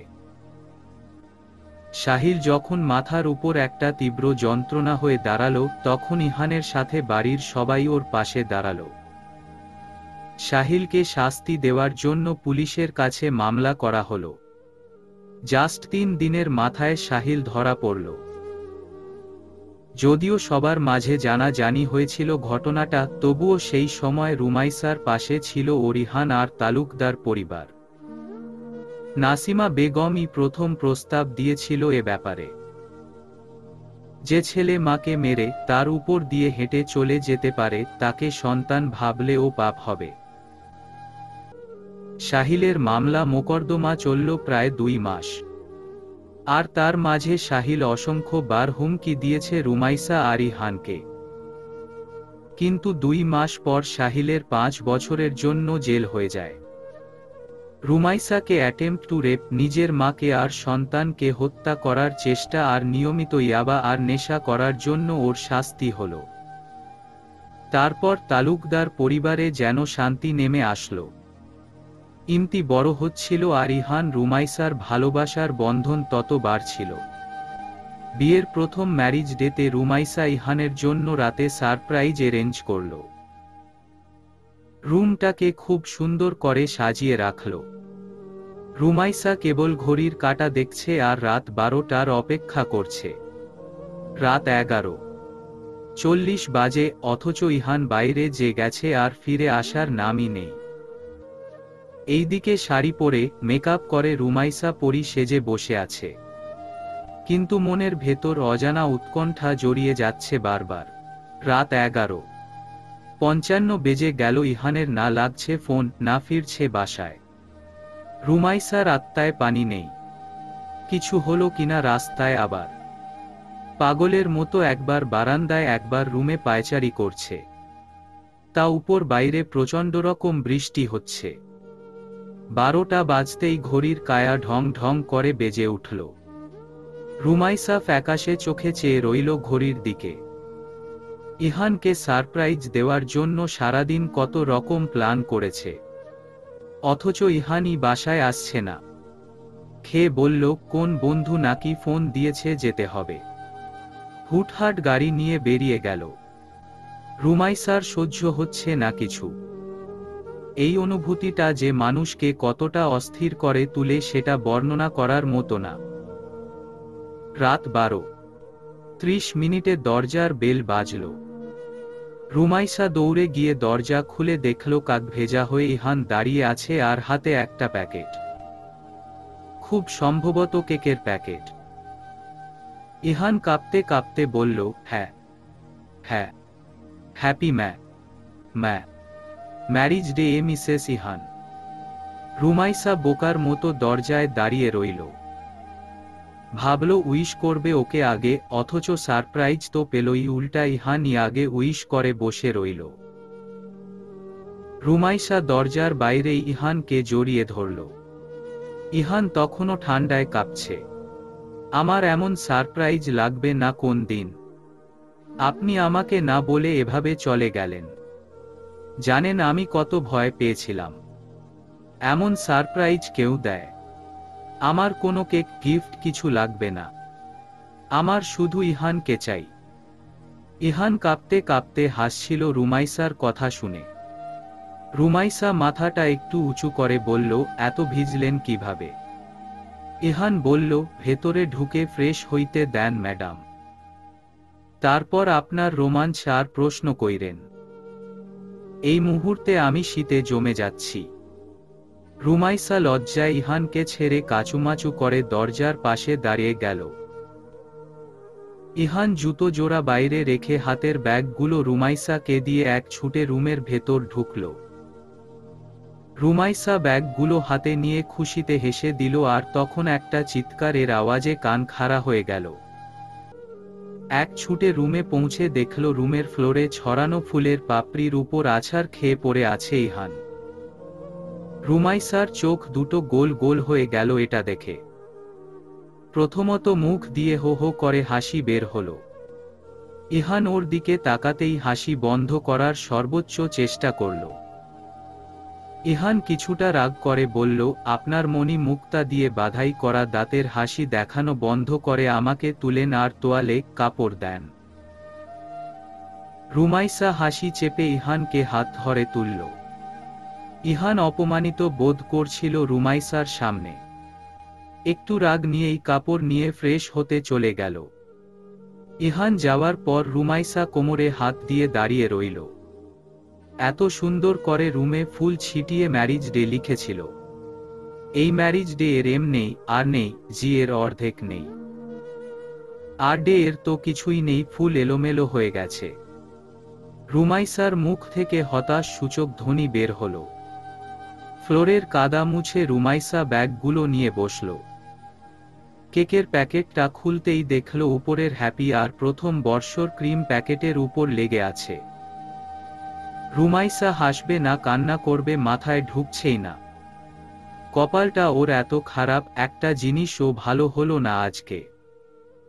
আর বৃষ্টি আসার আর সময় পেল না। পাশের প্যাকেটে রুমাইসার জন্য গোলাপের তোড়া ছিল। সেগুলোতেও পানির ফোঁটা ছিল অনেক। রুমাইসা হতাশ হয়ে সবকিছু খুলে রেখে বসে রইল। ইমতিয়াজ দাদা দাদির সাথে ঘুমিয়েছে। ভেবেছিল আজ ইহানের সাথে প্রথমবারের মতো একান্ত কিছু মুহূর্ত কাটাবে, তা আর হলো কই। ইহান ওয়াশরুম থেকে বের হতেই দেখল রুমাইসা রুমে নেই। তবে মেইন দরজা লাগানো, তার মানে বারান্দায় আছে হয়তো। বিছানার উপর কেক খুলে পড়ে আছে। কেকের অবস্থা একদম নাজেহাল। ফুলের উপর পানি আছে এখনো। ফ্লোরের ফুলগুলোও এখন নেই। ইহান বুঝতে পারল রুমাইসা এসব দেখে খুব মন খারাপ করেছে। দুজনেই দুজনের জন্য প্ল্যান করেছিল, কিন্তু কিছুতেই কিছু হলো না। তোয়ালেটা বিছানায় ফেলে রুমাইসার কাছে বারান্দায় গেল ইহান। মাতাল করা ঘ্রাণ ছড়িয়ে পড়েছে চারপাশে, সাথে বৃষ্টির তীব্র ঝাপটা। ইহান পেছনে থেকে রুমাইসাকে জড়িয়ে ধরল। রমাইসার কাছে এ স্পর্শ নতুন না। কোনো সাড়া দিল না ও। চুপচাপ বিষণ্ণ মনে বাইরের দিকে চেয়ে আছে। ইহান রুমাইসার কাঁধে মুখ নিয়ে বলল, সরি, আসলে আমি তোমার জন্য কিছু করতে চেয়েছিলাম, কিন্তু দেখ সবকিছুতেই পানি পড়ে গেল। আমি এক্সট্রিমলি সরি। রুমাইসা বিষণ্ণ গলায় বলল, সমস্যা নেই, আপনি আমার কাছে আছেন, এর চেয়ে বেশি কিছু আমার প্রয়োজন নেই। আমি আমার লাইফের সব সুখ পেয়েছি। সামান্য এসব ব্যাপার নিয়ে হালকা একটু মন খারাপ হয়েছে ঠিকই, বাট ইটস ওকে। ইহান বলল, মন খারাপ করার চান্সই নেই। আমি তোমার জন্য আরো একটা সারপ্রাইজ রেখেছে। রুমাইসা অবাক হল। পেছনে ঘুরতে চাইলে ইহান একটু দূরে সরে সেই সুযোগটা করে দিল। রুমাইসা এবার ইহানের চোখে চোখ রেখে বলল, কি সারপ্রাইজ রেখেছেন আমার জন্য আবার? ইহান প্যান্টের পকেট থেকে একটা ছোট বক্স বের করে রুমাইসার সামনে ধরল। রুমাইসা অবাক চোখে দেখছিল বক্সটা। ইহান বক্সটা খুলতেই ভেতর থেকে একটা ফ্রেম বেরিয়ে আসলো। সেখানে ইহান, রুমাইসা আর ইমতির ছবি খোদাই করে আঁকা। এত সুন্দর লাগছিল যে রুমাইসা চোখ সরাতেই পারছিল না। ইহান হেসে বলল, এটা ছোট্ট একটা উপহার ছিল। এটা জন্যই এত দেরি হয়েছে। রুমাইসা ইহানের দিকে চেয়ে বলল, এত সুন্দর একটা গিফট, তাও বলছেন ছোট্ট উপহার। ইহান হেসে বলল, আমি যদি তোমাকে এক জোড়া কানের দুলও এনে দেই, তবুও তুমি বলবে এটা তোমার জন্য সেরা গিফট। রুমাইসা হেসে দিল এটা শুনে। কারণ আমার কাছে দুনিয়ার সবচেয়ে বড় গিফট আছে। আমার আর কিছুর প্রয়োজন নাই। ইহান রুমাইসাকে যখন রুমে নিয়ে গেল, রুমাইসা দেখল বিছানার উপর প্রায় 4 থেকে 5টা বক্স রাখা। রুমাইসা কৌতূহল হয়ে জিজ্ঞেস করল, এসব কি ইহান? তুমি নিজেই খুলে দেখ রুমাইসা। রুমাইসা প্রথম বক্সটা খুলতেই চোখ হা হয়ে গেল। খুব সুন্দর একটা স্বর্ণের হার। রুমাইসা অবাক চোখে তাকালো ইহানের দিকে। ইহান মাথার চুল আঁচড়াতে আঁচড়াতে বলল, বাকি গুলাও খুলে দেখ, আমার দিকে চেয়ে লাভ নাই। রুমাইসা একে একে সব বক্স খুলল। হাতের, গলার, কানের, মাথার সবগুলো গয়না স্বর্ণের ছিল। রুমাইসা এত অবাক হয়েছে। ইহানকে ডেকে বলল, আপনি এত টাকা খরচ করে এগুলো কেন বানিয়েছেন? আম্মু আজ পর্যন্ত তোমাকে স্বর্ণের একটা কিছু দেয়নি। দায়িত্ব দেওয়ার বেলায় তো একবার পিছুপা হয়নি। সায়ারার বিয়েতে গহনা পড়লে তাও তৃষা ভাবির গুলো। আবার বিয়ের পর মা নিয়ে নিল সব। আমি সেদিনই ঠিক করেছি, আমার কারো অনুগ্রহের প্রয়োজন নেই। আমি আমার নিজের কামাই দিয়ে আমার বউকে সব কিনে দিব। এই যে একটা বছরের কষ্টের ফল এগুলো। এগুলো আমার পারমিশন ছাড়া কারো কাছে যাতে না যায় মনে রেখ। গিফট দিয়েছি আমি, তাই এগুলো তোমার বাইরে যেন কেউ না পড়ে। রুমাইসা মন্ত্রমুগ্ধের মতো শুনছিল। ভেতরের অনুভূতি প্রকাশের মতো না। আনন্দে চোখে পানি চলে আসলো। তবুও ঠোঁট কামড়ে কান্নাটাকে দমিয়ে বলল, যদি ইমতিকে দেই তাহলে আমার মেয়ের জন্য আমি আলাদা বানিয়ে দিব। যেটা আমার বউয়ের সেটা আমার বউ পরবে। আমার মেয়েরটা আলাদা হবে। রুমাইসা আলমারির কাছে এগিয়ে গেল। আলমারি থেকে একটা বাদামি রঙের শার্ট আর বক্স বের করে ইহানের হাতে ধরিয়ে দিল। ইহান বলল, এগুলো আবার কি? খুলেই দেখেন না কি জিনিস। বক্সটা খুলতেই ভেতর থেকে খুব দামি একটা ঘড়ি বের হলো। রুমাইসার দিকে চোখ তুলে ইহান তাকালো। রুমাইসা একটু নার্ভাস আর ভয় পাচ্ছিল। ইহান বকা না দিয়ে বসে। কারণ ইহান ওকে প্রতি মাসে হাত খরচের টাকা দিত। সেটা দিয়েই রুমাইসা এগুলো কিনেছে। ইহান একবারও প্রশ্ন করল না টাকা কই থেকে এসেছে।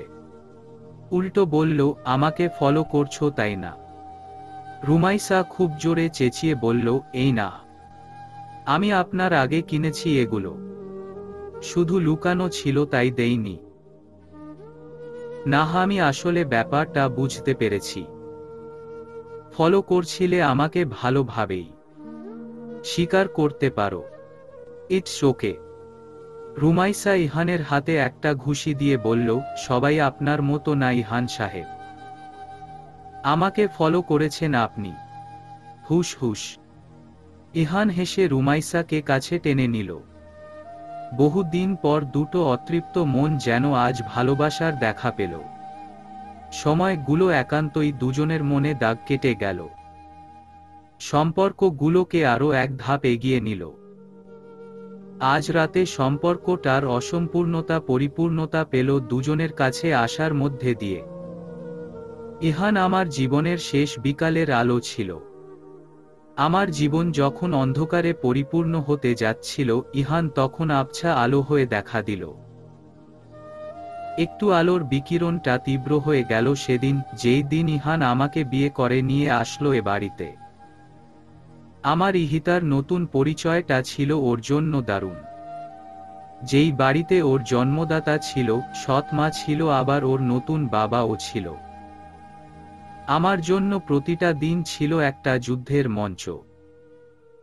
কত রাত কান্না করতাম আমিও জানি না। আমার মেয়ের ভবিষ্যৎ ভেবে চুপ থাকতাম। ইহান বিয়ের কারণ যা বলেছিল তারপর আমার আশায় অন্ধকার হয়ে এসেছিল। কিন্তু ক্রমশ ইহান নিজের জায়গাটা তৈরি করছিল আমাদের মা মেয়ের জীবনে। আমার মেয়েটা যদি কথা বলতে পারত আমি নিশ্চিত মা বলার আগে বাবা বলতো। ইহানের কাছে ইহিতা ছিল কলিজা থেকে কোনো অংশে কম নয়। কথায় আছে না, জন্ম দিলেই মা বাবা হওয়া যায় না। আমি মা হয়েছিলাম ঠিকই, বাবা অভি হতে পারেনি। তবে ইহান ঠিকই বাবা হয়েছিল জন্ম না দিয়েই। যেদিন মেয়েকে হারালাম এই লোকটার বুকে ভেঙে পড়েছিলাম। লোকটার রাগের কারণে কাজগুলো ছিল পড়ে মেঝেতে, আর তারপর এক দুর্ঘটনা। আমি হয়তো অন্য সময় হলে লোকটাকে ঘৃণা করতাম, কিন্তু সৃষ্টিকর্তা আমার মনে এই লোকটার জন্য ঘৃণা জন্মাতেই দেয়নি। 2টা মাস এক হাতে আমাকে আর ঘর সামলেছে লোকটা। মাঝে মাঝে নামাজে বসে কান্না করতাম, নিজেকে শেষ করতে চাইতাম। অথচ লোকটা ধৈর্য দিয়ে, স্নেহ দিয়ে আমাকে স্বাভাবিক করার সর্বোচ্চ চেষ্টা করছিল। কতবার রাগ করে যা তা শুনিয়েছি তাকে, তবুও বেহায়ার মতো ফিরে এসেছে। আমিও এক সময় হেরে গেছি। তারপর আমার কোল ভরতেই যেন আবার ইমতির আগমন হলো। আমার আরেক ইহিতা। ইহিতার কমতি কেউ পূরণ করতে পারবে না, কারণ আমার নারী ছেঁড়া ধন আমার। কিন্তু আমার যখন বিধ্বস্ত মানসিক অবস্থা, তখন আমার একদিকে সতীন আবার সম্পর্কে যা চিৎকার করে বলেছিল, আমার বাচ্চাটাকে দেখো। সেদিনের অনুভূতি ভুলতে পারিনি ইমতিকে কোলে নিয়ে। যখন একা পেয়েছিলাম ইমতিকে কোলে জড়িয়ে কেঁদেছিলাম। আমি এক সন্তানহারা মা, আর ও এক মা হারা এতিম সন্তান। আল্লাহ আমাদের মিলিয়ে দিয়েছিল, আবার তাও ইহানের মাধ্যমে। সেই দিন থেকে আমি আমার ইমতিকে কোনো দিন আমাকে ছাড়া থাকতে দেইনি। ইমতির সব আবদারের জায়গা ওর আব্বু আর ওর আম্মু। পাছে ইমতিকে নিয়ে প্রশ্ন উঠে, তাই আমি আর ইহান আজও কোনো বাচ্চা নেইনি, যদিও আমাদের মন টানে। কিন্তু না, ইমতিকে কেউ ছোট করবে আর ভবিষ্যতে প্রশ্ন তুলবে, এ আমরা সহ্য করতে পারবো না।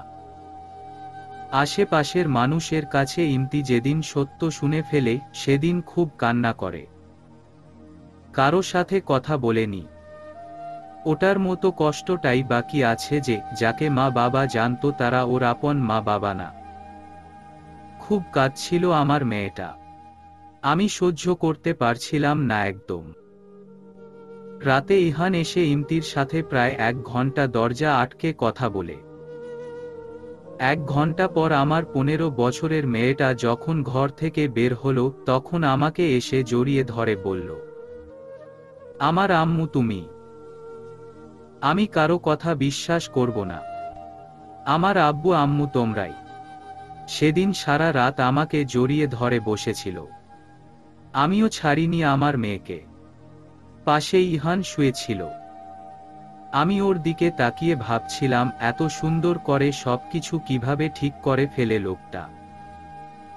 আমার জীবনের শেষ দিন পর্যন্ত লোকটা যেন আলোকিত হয়ে থাকে। এই আলোর মাঝেই যেন আমার 2 চোখ বন্ধ হয়। সাহিল ছাড়া পেয়েছিল বহু বছর আগেই। আমাদের সাথে কোনোদিন আর দেখা করতে আসেনি। বেঁচে আছে নাকি মরে গেছে সেটা আমরা কেউ জানি না। তবে একটা কথা কি, ভাইয়ের জন্য ভাইয়ের টান থাকেই। কেউ না জানলেও ইহান ঠিকই ওর খবর রাখত। সেটা অবশ্য অনেক পরেই জেনেছিলাম। সাহিল নাকি চিল্লায় থাকত। কিছুদিন পর পর ওর সাথে এই মসজিদ আর ওই মসজিদে যেত। আর ঢাকায় আসলে নাকি কবরস্থানের আশেপাশেই থাকত। সারা রাত কবরের পাশে বসে থাকত। ইহিতা আর তৃষার কবরের পাশে।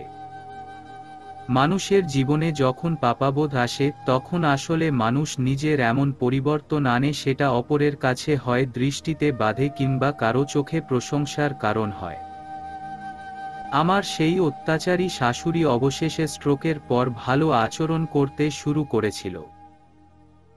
ওই যে তার ভেতরের পাপবোধ জেগেছিল। সে সুস্থ হয়েছিল ঠিকই, তবে আমার সাথে মেয়ের মতো আচরণ করত। সেই যখন আমার 18 বছর তখন এ বাড়িতে এসেছিলাম। তারপর আজ আমার বয়স 40 এর কাছাকাছি। মেয়েকে বিয়ে দিলাম এই তো কিছুদিন আগে। বাড়িটা একদম খালি খালি লাগে। আমি আর ইহান প্রায় রাতেই বসে বসে মেয়ের ছবি দেখি। ইচ্ছে হয় ইমতিকে আবার ছোট দেখতে। এদিকে ইহানটা আজকাল প্রায়ই অসুস্থ থাকে। আমার শ্বশুর মারা যাওয়ার পর থেকে ওই সব দেখত। দায়িত্ব আর বয়সের ভারে ওকে অসুস্থ করে দিয়েছে। আমার ভয় হয় এই লোকটা আমার জীবনটা অন্ধকার করে দিয়ে আবার হারিয়ে যাবে না তো। প্রায় রাতেই ওর বুকে শুয়ে শুয়ে কান্না করি আমি। ও মাথার চুলে হাত বুলাতে বুলাতে বলবে, আমি সশরীরে না থাকলেও তোমার জীবনে আমার আলো যত বেশি পড়বে, জীবনটা তত ভালোভাবে বাঁচবে, আর সেটা রয়ে যাবে সারা জীবন। আমি আগে চলে যাই তো কি হয়েছে, তুমি তোমার নাতি নাতনিকে নিয়ে খেলবে। আমি আবার কান্না করি ওকে চেপে ধরে। প্রিয় মানুষটার কমতি যে হাজার কিছু দিয়েও পূরণ করা যায় না, এটা কি করে বোঝাই ওকে। তবে আমি রুমাইসা, আমার জীবনের এতগুলো বছরে যতটুকু সুখের আলো দেখেছি, আমি এখন মারা গেলেও আফসোস থাকবে না। শুধু যতটা সময় আমার শ্বাস চলবে, আমি আমার জীবনের শেষ সময়ের আলো হিসেবে আমার ইহানকে চাই। রাতের অন্ধকারের মাঝেও আমার ইহান যেন আমায় বাকি রাতগুলোতে আলো হয়েই থাকে। যেদিন বিকালের শেষ প্রহরে যখন অন্ধকার নেমে আসবে, তখন যেন আমি আবছা অন্ধকারেও ওর মাঝে তীব্র আলোর দেখা পাই। ডায়েরির পাতায় এটাই ছিল আমার শেষ লেখা। লেখাগুলো পড়তে পড়তে ইমতির চোখে পানি চলে আসলো। বাড়িতে এসেছিল আজ মা বাবার 40 দিনের মিলাদে। ঘরে ঢুকে এটা সেটা দেখতে দেখতে ড্রয়ার থেকে মায়ের ডায়েরিটা খুঁজে পায় ইমতি। তারপর থেকে চুপচাপ বসে বসে পড়ছিল বারান্দায় ডায়েরিটা। সেই হাসনা হেনা গাছের সৌরভ, পুরো রুমে দুইজনের স্মৃতি, হাতে রুমাইসার ডায়েরি। ইমতির চোখে পানি চলে আসলো। ভালোবাসার কোনো শেষ হয় না। ইহান মারা যাওয়ার 5 দিন পর রুমাইসাও মারা গিয়েছে। শেষ সময়েও কেউ কাউকে ছাড়া থাকতে চায়নি। রুমাইসা হয়তো বুঝে গিয়েছিল ইহানের আলো ছাড়া ওর জীবন অন্ধকার, তাই ইহানের কাছেই আবার ছুটে গিয়েছে রুমাইসা। সমাপ্ত।